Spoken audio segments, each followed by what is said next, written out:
Magugulat kayo ngayon guys dito sa park. Alam po nyo guys kung bakit magugulat kayo. Si kaibigan natin yung kantong itim nandito kasama si Linyo. Narinig po talaga niya na nabanggit po natin yung pangalan kung makakatulong po ba siya si kantong itim sa pag-rescue at pakikipaglaban sa Capri. Kaya nandito sila guys. Salamat Linyo.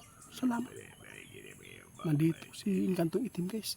Kaibigan Inkantong Itim, kumusta ka? Bakit po ninyo nalaman na ito ay may problema po na nagaganap po sa duwende? Grabe. Kapag nababanggit po daw yung pangalan guys, alam po niya guys kung ano po ang nangyayari. Kaibigan, ano po? Ha? Salamat po guys. Sabi ng ating kaibigan guys, itiit, ako na naman po ang tutulong. Ako naman po ang magsusukli sa inyong kabutihan. Bakit po kaibigan?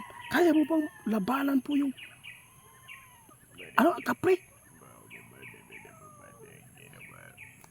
Sabi po ng ating kaibigan guys, itiit, kakayanin ko. Basta nandito ang mga kaibigan mong duwende.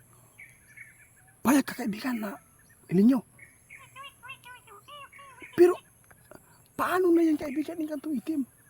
Nilagyan po nila ng maraming mga panguntra po doon sa kanilang bahay. Sige.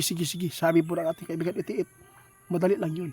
Ikaw ang susugod doon. Tapos kami po ang magbaback up sa inyo. Kapag mayroon nang nakuha na yung buti, ibig sabihin yan, ako na ang bahala magipaglaban sa labas na. Kasi alam po natin tatakbo sila at lalabas po sila sa kinaroroonan po ng kanilang mga panguntra. Kaibigan, totoo yan kaibigan. Salamat guys. Hindi natin inaasahan yan guys. Salamat Linyo. Ngayon, sa lahat po na makapanood, alam po natin, nalulungkot kayo sa mga duwende. Dahil po, gisamok-samok siya diya sa punso. Nandito si kaibigan nating Inkantong Itim, hindi ko mismo tinawag at hindi pala siya nakausap ng ating kaibigan na si Ramil. Sila mismo yung pumunta dito guys para lang may tumulong. Kaibigan, salamat po Inkantong. Kumusta na po kayo sa kaharian nyo? Salamat naman, ang dami daw nagbago guys mula nang nakipagkaibigan si Inkantong Itim sa tao. At saka nagbago din po ang lahat guys doon sa loob ng kanilang kaharian. Katulad pa rin sa pinupuntahan natin doon kung saan kayo napapahamak din. Yun po ang sabi nila, grabe po. Guys, hindi po kayo makapaniwala. No? Si Inkantong Itim mismo ang pumunta ngayon dito guys. Alam po ba ninyo kung bakit po napuntahan natin guys? Si Linyo mismo guys. Meron talaga siyang ipaparating sa atin pero hindi natin inaasahan biglang dumating si kaibigan natin Inkantong Itim kaibigan. Salamat po sa inyo. Ngayon po kaibigan, sasama na lang kayo ni Tatay Shoto at saka si Inkantong Itim at saka ikaw patapos tulungan mo magmasid doon para makalusog tayo doon para makumabawi natin, matulungan natin yung duwende. Napakabuti talagang duwende na yan.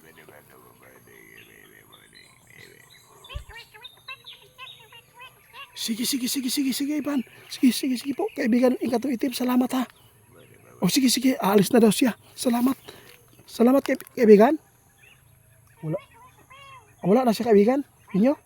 Wala na, nakaalis na daw guys. Madali lang talaga yung mga engkampo guys kapag dito sila sa ng ating kaibigan. Ngayon po, maghihintay lang po kayo guys kung ano po ang magaganap dito. Intense po itong labanan guys dahil po meron tayong mga kasamang mga duwende ang lulusob po doon at saka Inkanto, siya mismo ang pumunta dito para tumulong, no? Binigay po talaga niya ang kanyang katawan po dito guys para lang makausap at makapaabot siya na siya na po daw ang tutulong. Siya na ang magsusukli. Kaya kaibigan ninyo, salamat po sa inyo dahil napakabuti ninyo dahil nagkasundo kayo ng duwende, no? Hindi ito guys mapaniwalaan guys. Hindi kapanipaniwala itong nangyayari po sa mundo kung bakit marami tayong mga kaibigan guys. Kasi kapag mayroon kang kaibigan guys na ganito mga duwende guys, kasi pwede kang magipagkaibigan sa mga other na mga elemento Dahil po, mayroon na po silang tiwala sa atin. No? Kapag ang duwende guys nagtitiwala sa atin, may mga elemento din na madaling magtitiwala sa atin dahil nakita po nila kung gaano natin sila kamahal yung mga duwende. Hindi kami sumasamba po ha sa mga elemento. Sabi na po ng ating mga kaibigan noon, huwag kayong umasa sa duwende. Lahat po nang nagpatanong sa amin tungkol po sa ninakawan, sa lahat, wag po, no? Hindi po si kaibigan nagbibigay po ng ganyan dahil ayaw po nila na makapagbigay pa sila ng kapahamakan sa inyo. Alam po natin walang tao na kung sino man po yung nabiktima, no, kapag binulgar mo yan, pag binalikan mo siya, kinakausap mo, magagalit talaga yan. Kaya ayaw po ng ating kaibigan, patawad po. Big love shout out ma'am Merly, patawad, sinabi ng ating kaibigan mismo dito. Kaibigan, salamat po ha.